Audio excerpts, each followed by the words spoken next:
Hello children, welcome to today's music class. In today's class, our topic is tetrachord. Our topic is tetrachord. A tetrachord is a short note consisting of 4 notes. There are 2 types of tetrachord. One, upper tetrachord, and the second one, lower tetrachord. Each of the major scales are built on tetrachord.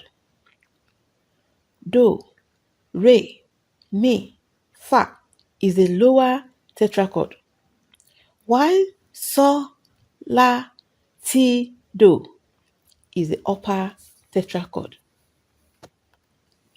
From the scale of C major in the diagram below, we have C, D, E, F as lower tetrachord and G, A, B, C as the upper tetrachord.